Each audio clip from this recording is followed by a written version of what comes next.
नमस्कार, मैं हूं मृत्युंजय कुमार झा। शाम के 5:30 बज चुके हैं और अगले आधे घंटे तक कमोडिटी मार्केट पर सबसे बड़ी कवरेज जारी है और हम आपको बताएंगे कि आज के बाजार में क्या कुछ खास है, कहां पर खबरें हैं, कौन कौन सा एक्शन यहां पर मार्केट में हो रहा है और आपके लिए कमाई के मौके बनेंगे कहां। तो आप सवाल भी पूछिए, हमारे साथ दो एक्सपर्ट होंगे आपके सवालों के जवाब देने के लिए। आप नंबर नोट कर लें 02223001634। इसके अलावा आप 02223001635 पर भी अपना सवाल पूछ सकते हैं।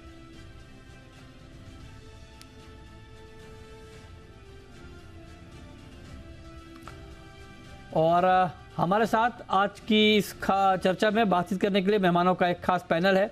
हमारे साथ इस वक्त जुड़ रहे हैं प्रथमेश माल्या एंजल वन के, अखिलेश जैन साहब हैं टेक्निकल आईक्यू के, किशोर शाह हैं जीरा ट्रेडर है। आप तीनों का बहुत बहुत स्वागत है।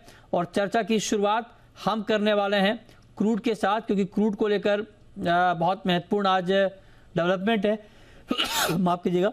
क्रूड में आज ओपेक प्लस की मीटिंग चल रही है और अब इस मीटिंग को लेकर जो क्षण के खबरें आ रही है, अभी हालांकि आधिकारिक तौर पर इसका ऐलान नहीं हुआ है, लेकिन उसमें ये आ रहा है कि जो सऊदी अरब है वो कुछ ज़्यादा उत्पादन कटौती बढ़ाने के पक्ष में है, कुछ और मेंबर एडिशनल कट पर सहमत होते हुए हो सकते हैं, ऐसी खबरें आ रही हैं।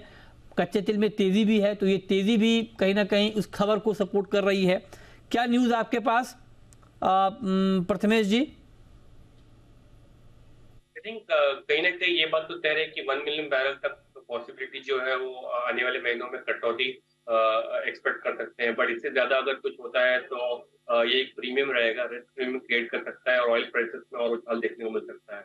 मेरे ख्याल से इवेंट के बाद जैसे ही आता है प्रोबेबिलिटी आपको ऑयल में 6560 और 6600 ऑलमोस्ट अराउंड 120 से लेके 140 रुपीज का आपको अपमूव यहाँ से मिलने के लिए और भी पॉसिबिलिटी देखने को मिल सकता है।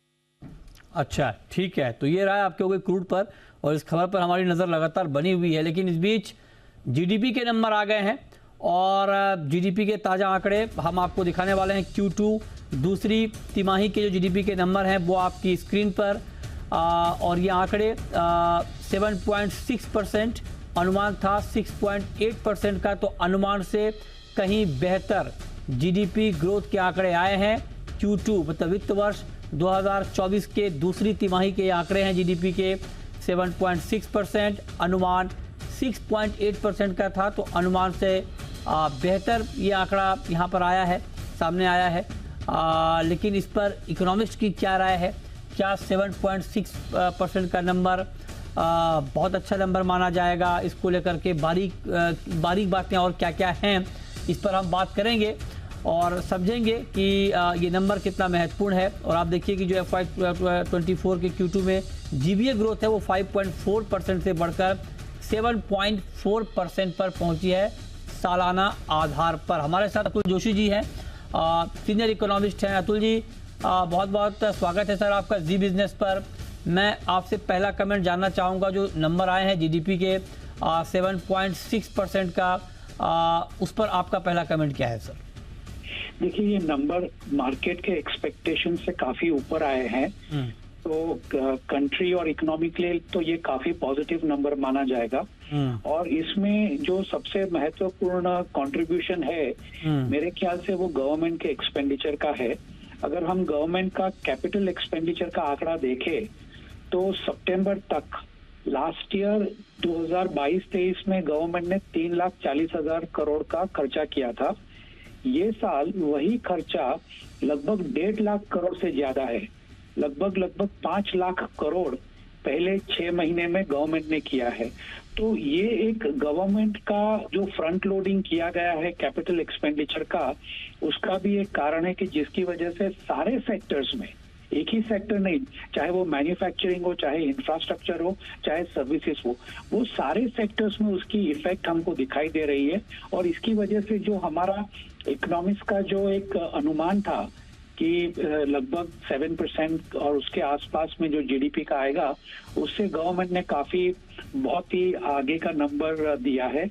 लेकिन जब हम वो आंकड़े को आगे एनालाइज करते हैं तो समझ में आती है कि ये गवर्नमेंट का काफी बहुत बड़ा फ्रंट लोडिंग कैपिटल एक्सपेंडिचर इसके लिए जिम्मेदार है। अच्छा, ठीक है। तो सर एक बात आप जरा हमें और बताएं कि अभी आगे का आउटलुक आपको क्या दिख रहा है, इकोनॉमी की तस्वीर आपको आगे कैसी दिख रही है? देखिए, आज की तारीख में अगर हम ये देखें कि गवर्नमेंट का एक्सपेंडिचर जिस तरह से उन्होंने अपना एलोकेशन किया है 10 लाख करोड़ का, तो लगभग गवर्नमेंट उसी हिसाब से चल रही है। तो मेरे हिसाब से कैपिटल एक्सपेंडिचर गवर्नमेंट का कम नहीं होना है। दूसरी तरफ अगर हम देखें तो लास्ट ईयर 2022-23 में जो आईआईपी का आंकड़ा था पहले 6 महीने के लिए, वो 7.1% था और ये साल वही आंकड़ा गिर के 6% हो चुका है। पहले 6 महीने अप्रैल से लेके सितंबर 2023 वर्सेस अप्रैल टू सितंबर 2024। तो मैन्युफैक्चरिंग में थोड़ी वीकनेस हमको दिखाई दे रही है, पहली बात। दूसरी बात, जो एग्रीकल्चर हमारा एक बहुत बड़ा सपोर्ट रहना चाहिए, उसमें काफी दिक्कतें आंकड़े में आएंगी, क्योंकि 2-3 चीजें हैं, जैसे कि हमारी बारिश ये टाइम जो है वो स्पेशली खास करके नॉर्थ ईस्ट और ईस्टर्न इंडिया में काफी कम पड़ी है। तो उसकी वजह से हमारा एग्रीकल्चर थोड़ा वीक रहेगा। तो आंकड़े जो अब के आएंगे वो शायद इतने बुलिश नहीं रहेंगे। हमको ये भी देखना होगा कि जनवरी फरवरी में जो अनयूजुअल या नॉन सीजनल बारिश हमने 2-3 सालों से देखी है, तो जो ये ऋतु चक्र बदल रहा है उससे भी हमारा एग्रीकल्चर इफेक्ट हो सकता है, जिसकी रब ऑफ इफेक्ट इकोनॉमी पे देखने को मिलेगी। तो ये सब मद्देनजर रख के मेरे ख्याल से 7.5% जो हमने ये क्वार्टर में देखा है, Q2 में देखा है, वो शायद हम आगे जाके ना देख सके। ठीक है, तो ये बहुत महत्वपूर्ण बात सर आपने कही है। और अगर हम यहाँ पर देखें, माइनिंग सेक्टर की ग्रोथ में बड़ा उछाल यहाँ पर आता हुआ दिख रहा है, इससे क्या इंडिकेशन मिल रहा है? देखिए, मैंने जैसे कहा था कि माइनिंग, खास करके कोल माइनिंग अगर हम देखें और इलेक्ट्रिसिटी का कंजम्पशन देखें, तो ये दोनों सेक्टर्स में लगातार काफी ग्रोथ हमको दिखाई दे रही है। अगर हम ये 8 कोर इंडस्ट्रीज की ग्रोथ की बात करें, तो पिछले सिर्फ 3 महीने में जो कोल सेक्टर, कोल माइनिंग की जो ग्रोथ है, वो ऑन एन एवरेज 15% के ऊपर रही है। बहुत ही स्ट्रॉन्ग ग्रोथ में माइनिंग की दिखाऊंगा। और वैसे ही अगर हम देखें कि जो इलेक्ट्रिसिटी का कंजम्पशन है, वो भी लगभग 10% के आजू बाजू ही कंटिन्यूसली दिख रहा है पिछले 3 महीने में। तो मेरे ख्याल से ये मैन्युफैक्चरिंग की जो अंडरलाइंग डिमांड इलेक्ट्रिसिटी से आ रही है, वो एक पॉजिटिव सेक्टर है। और माइनिंग इंफ्रास्ट्रक्चर को दिखा रहा है कि गवर्नमेंट का जो कैपिटल एक्सपेंडिचर इंफ्रास्ट्रक्चर में जा रहा है, तो जैसे कि रोड्स बन रहे हैं, तो कोल वगैरह की उसमें काफी जरूरत पड़ती है। स्टील सेक्टर दूसरा एक सेक्टर जो काफी पॉजिटिव नंबर्स कोर इंडस्ट्रीज में दिख रहा है। स्टील सेक्टर भी काफी स्ट्रॉन्ग नंबर्स दिख रहे हैं 8 कोर इंडस्ट्रीज की ग्रोथ में, वेरी पॉजिटिव। पिछले अगर हम 3 महीने के आंकड़े देखें, तो ऑन एन एवरेज वहां भी 12% का हमको ग्रोथ दिख रहा है। ओके, अच्छा, एग्री ग्रोथ में गिरावट आई है सर, क्या एग्रीकल्चर के फ्रंट पर चिंता कुछ बढ़ती हुई दिख रही है? Definitely yes. देखिए, हमको ये समझना है कि एग्रीकल्चर में आखिर हो क्या रहा है। ये नहीं है कि हमारे पास उसके लिए कोई तोड़ भी होगा, क्योंकि ऋतु चक्र बदल रहा है। एक बहुत ही इम्पोर्टेंट और रिसर्च आई थी इंस्टीट्यूट ऑफ ओशनोग्राफी चेन्नई से, कि अब तक क्या होता था कि बे ऑफ बंगाल, हमारा जो ईस्टर्न कोस्ट है, पूर्वीय हमारी समुद्री माला जो है, उसमें अगर 4 बार बवंडर आता है, तो अरबी समंदर जो हमारा वेस्टर्न कोस्ट है, उसमें 1 बार बवंडर आती थी। तो 4:1 का रेशियो था। पिछले 2 साल से वो घट के 2:1 हो चुका है, जिसका मतलब है कि अगर बे ऑफ बंगाल में अगर 2 बार बवंडर आता है, तो वेस्टर्न कोस्ट में 1 बार बवंडर आता है। तो जिसकी वजह से अनसीजनल रेन्स हमको देखने मिल रहा है। जैसे अभी हमने गए हफ्ते ही देखा, पूरा गुजरात, महाराष्ट्र और राजस्थान में बारिश पड़ी, तो काफी नुकसान हुआ है एग्रीकल्चर को। तो ये हमको अपने को फैक्टर इन करना पड़ेगा आगे जाके। हमारी क्रॉप पैटर्न चेंज हो जाएगी, हमारा खेती करने का जो अब तक ट्रेडिशनल वे है, वो शायद हमको चेंज करना पड़ेगा, क्योंकि ऋतु चक्र कंप्लीटली बदल चुका है। तो एग्रीकल्चर में वीकनेस मेरे ख्याल से ये जो अनसीजनल रेन्स है या बर्फबारी हो रही है, जैसे कि गुजरात में बर्फबारी हो गई, ये किसने एक्सपेक्ट किया होगा। तो ये सारी ऋतु चक्र को लेके एग्रीकल्चर जो ग्रोथ है वो वीक ही रहेगा। ओके, तो आप कह रहे हैं कि एग्रीकल्चर के मोर्चे पर चिंता अभी है और ये थोड़ा वीक ही रहने वाला है। ये अच्छा सर, मैन्युफैक्चरिंग को लेकर के क्या क्या आउटलुक आपको दिख रहा है, क्या ब्राइट पिक्चर दिख रहा है आपको मैन्युफैक्चरिंग का? देखिए, मैन्युफैक्चरिंग में जहां अगेन फिर से जैसे कि गवर्नमेंट की एक्सपेंडिचर होगी, वहां वहां हमको काफी स्ट्रांग ग्रोथ मिलेगा। जैसे कि रेलवेज हैं, चाहे वो मेट्रो हो, चाहे रेलवे के वैगन्स हो, तो रेलवे का एक सेक्टर है जिसमें बहुत ही स्ट्रांग ग्रोथ हमको दिखे देगी, स्टेट गवर्नमेंट और सेंट्रल गवर्नमेंट की डिमांड के हिसाब से। दूसरी जैसे डिफेंस इंडस्ट्री है, उसमें भी हमको बहुत ही स्ट्रांग ग्रोथ दिखा देगा, और डिफेंस इंडस्ट्री को लेके बैक टू बैक हमको स्टील इंडस्ट्री उसमें भी ग्रोथ दिखेगा।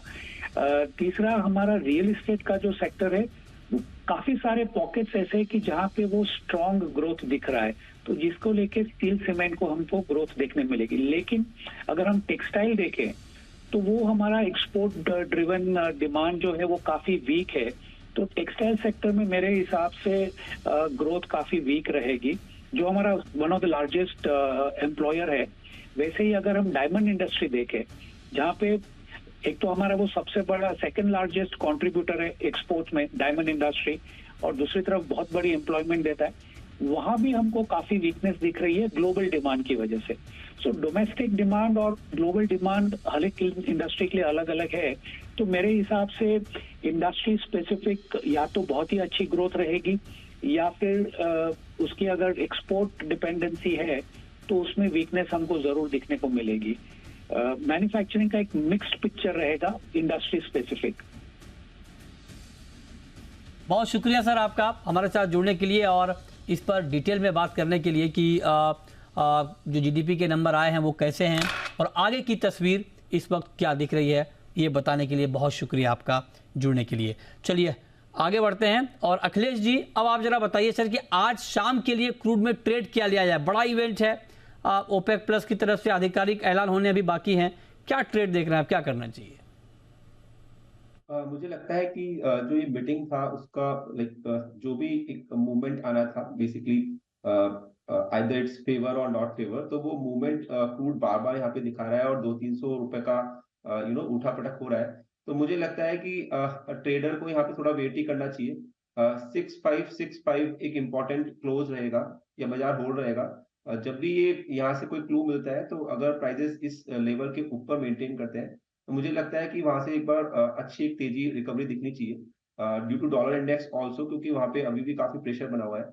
और कहीं ना कहीं मुझे लगता है कि ये डेफिनेटली बात है यहाँ पे ऐड करेगा बुलिश नेस्ट के अंदर। तो भाव मुझे लगता है 6550 के ऊपर होल्ड करते हैं, तो ग्रेजुअली धीरे धीरे 7000 तक भी आ सकते हैं। तो थोड़ा वेट एंड वॉच करें, थोड़ा सा बड़ा मूवमेंट है, इवेंट के बाद ही थोड़ा सा डिसीजन लेना चाहिए। ठीक है, गोल्ड पर आपका व्यू क्या है आज के लिए? माल्या जी, गोल्ड में क्या करना चाहिए? बाय करना चाहिए, मोमेंटम के साथ में ही चलेंगे। 62,600 पे एंट्री पॉइंट रहेगा, 62,370 का स्टॉप रहेगा, 63,100 का टारगेट रहेगा। सिल्वर पर आपका व्यू क्या है अखिलेश जी? चांदी में क्या करना चाहिए? सिल्वर जब तक मार्च कॉन्ट्रैक्ट 70,000 को ब्रेक नहीं करता, तब तक मुझे लगता है कि यस, मोमेंटम अपसाइड ही रहना चाहिए, घटे में बाय करना चाहिए। और ऊपर में मुझे लग रहा है 70,900 78,000 के आसपास के भाव देखने को मिल सकते हैं। स्टॉप लॉस का ध्यान रखें 70,000। ठीक है, तो आप कह रहे हैं कि यहाँ पर स्टॉप लॉस का ध्यान रखें, ट्रेड लें। मेटल में कोई ट्रेड माल्या जी आपके पास? कॉपर अच्छा लग रहा है 725 तक के लिए, 718 के पास में बाय करना चाहिए, 716 का स्टॉप लगाना चाहिए, और ये 724 तक के टारगेट रहेगा। ओके, ठीक है, तो इस पर भी आप नजर रखिए। 714 के आसपास है एमसीएक्स पर कॉपर का भाव, 719 के आसपास है दिसंबर का वायदा, और हल्की कमजोरी इस वक्त कॉपर में दिख रही है, इस पर भी आप नजर बनाकर चल सकते हैं। अखिलेश जी, कल के लिए एग्री में कहां नजर रखें? एग्री मुझे लग रहा है कि अभी थोड़ा सा एक पॉज कंडीशन में है। एक्यूमुलेशन को मैं ज्यादा इंपॉर्टेंस दूंगा, मतलब स्पेशली मुझे गमार अभी भी ठीक लग रहे हैं, बट यहाँ पे प्राइसेस क्या है, सब्स्टिट्यूट हो गए हैं और एक रेंज में टेरिटरी में काम कर रहे हैं। तो जिनका शॉर्ट टू मीडियम टर्म का थोड़ा सा रुझान है, तो गमार को बाय करके ही काम करें। 5760 जनवरी का ध्यान रखें, इसके ऊपर बाजार चलता है तो यहाँ से वापस से एक बार अच्छी रिकवरी देखने को मिलनी चाहिए। और 5925 short term for a week का आसपास टारगेट रख सकते हैं। तो ओके, ठीक है, अब आते हैं जीरे पे। जीरे में आज तेज़ गिरावट का माहौल एक बार फिर से बनता हुआ दिखा है और एनसीडीएक्स पर जीरा आज करीब करीब 3% के आसपास लुढ़का है, तेज़ गिरावट रही है। हमारे साथ किशोर शाह भी हैं, जीरा ट्रेडर हैं, ऊंझा से जुड़ रहे हैं। किशोर जी से हम बात करेंगे, लेकिन उससे पहले अखिलेश जी, टेक्निकल चार्ट पर आपको जीरा कैसा दिख रहा है? लग रहा है अगर कोई यहाँ पे नई पोजीशंस बनाना चाहते हैं तो वेट करिए। अभी एक रेंज में लग रहा है 43,700 से लेकर 47,100 की रेंज, तो इसी रेंज में मुझे घूमता हुआ लग रहा है। बट फिर भी मुझे लग रहा है कि कहीं से कुछ भी अगर पॉजिटिव क्लू आता है तो ग्रेजुअली ये भाव वापस से तेज होने चाहिए और ऊपर में मुझे लगता है कि यस वापस 54,000 तक के भाव यहाँ पे देखने को मिलने चाहिए। तो पोजिशनली मुझे अभी ठीक लग रहा है। जिंक में माल्या जी, आपके हिसाब से अगर थोड़ा पोजिशनल ट्रेड लेना हो तो क्या करना चाहिए? आई थिंक अपसाइड में जिंक 230 और 234 ये दो पॉसिबल जोन्स आपको दिखते हैं जिंक में। तो जिंक का जो एक्यूमुलेशन जोन है और 220 और 222 के पास में ही है, तो यहाँ पे जिंक को एक्यूमुलेट करना चाहिए और आपको ओवरऑल ट्रेड का स्टॉप 217 के लिए रखना चाहिए। मेरे ख्याल से जिंक पे वापस 230 तक के लेवल पॉसिबल देखने को मिलता है। ओके, ठीक है। तो ये राय आपकी हो गई। अच्छा, आपके हिसाब से अखिलेश जी, लेड में क्या कोई ट्रेड बनता है, अभी लेना चाहिए?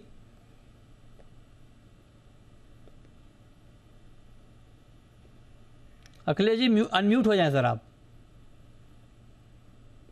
लेड को स्पेसिफिकली मैं अभी ट्रैकिंग नहीं कर रहा हूँ, तो इसके लिए लेकिन आपको ट्रैक कर रहा है ना? आप देखिए, लेड आपको ट्रैक करते करते कहां से कहां पहुंच गया। लेड पर आपका क्या व्यू है माल्या जी? आई थिंक इसमें कुछ ज्यादा ट्रेडिंग अपॉर्चुनिटीज नहीं है। मैं यहाँ पे फिलहाल लेड को यहाँ पे कोई भी सलाह नहीं है यहाँ पर लेड को लेकर। अच्छा, ठीक है, ओके। ग्वार पर अखिलेश जी क्या नया व्यू आपका? गंवार एक्यूमुलेट ही करिए, जैसे मैं कह रहा हूँ। मुझे यहाँ पे मतलब ज्यादा ऐसा नहीं लग रहा है, बहुत डाउन साइड है, बहुत लिमिटेड सा ट्रेड है। हालांकि ऊपर के भाव से नीचे आया है, but it's all about the trading. 40-50 point का मूवमेंट चल रहा है। मुझे स्टिल अभी भी लगता है कि इसमें एक पॉजिटिवनेस ही है। भाव थोड़ा बहुत करेक्ट भी होते हैं, तो यहाँ पे एक्यूमुलेट करके चलिए। मुझे ग्रेजुअली ये कॉन्ट्रैक्ट अच्छा लगता है। 5760 के ऊपर अगर ये क्लोजेस देता है तो वापस से ये एक बार रिदम पकड़ सकता है। और पोजिशनली मुझे लग रहा है कि 6250-6500 तक मैं ये भाव देख रहा हूँ गवार के अंदर। ओके, तो आप कह रहे हैं कि आप ये भाव ग्वार के अंदर देखते हैं और इस पर आप नज़र रखिए। बहुत शुक्रिया अखिलेश जी आपका और प्रथमेश जी आपका। लेकिन एग्जिट पोल पर महा कवरेज जी बिजनेस पर आप देख पाएंगे और इसको लेकर के ताज़ा रुझान यहाँ पर आ चुके हैं। और ताज़ा रुझान क्या है ये देखिए, हम आपको दिखा रहे हैं। पोल स्टेट के जो आंकड़े हैं वो बीजेपी में आप देखिए, बीजेपी को 106 से 116 सीटें मिल रही हैं एग्जिट पोल में। कांग्रेस के हिस्से में 111 से 121 सीटें आती हुई दिख रही हैं, जबकि अन्य के खाते में 0 से लेकर 8 सीटें तक आ सकती हैं। ये हम आपको मध्य प्रदेश का एग्जिट पोल जैसे जैसे डिटेल आ रहे हैं हम आप तक पहुंचा रहे हैं। तो पहला रुझान जो मध्य प्रदेश को लेकर आ रहा है उसमें आप देख रहे हैं कांटे की टक्कर बीजेपी और कांग्रेस में दिख रही है। आदर्श के खाते में हालांकि बहुत कम सीटें जाती हुई दिख रही हैं, 0 से लेकर 8 तक सीटें वहां पर मिलती हुई दिख रही हैं। और बीजेपी और कांग्रेस के बीच कांटे की टक्कर इस पोल में जो एटलीस्ट जो आंकड़े आ रहे हैं उसमें यहां पर दिख रही है।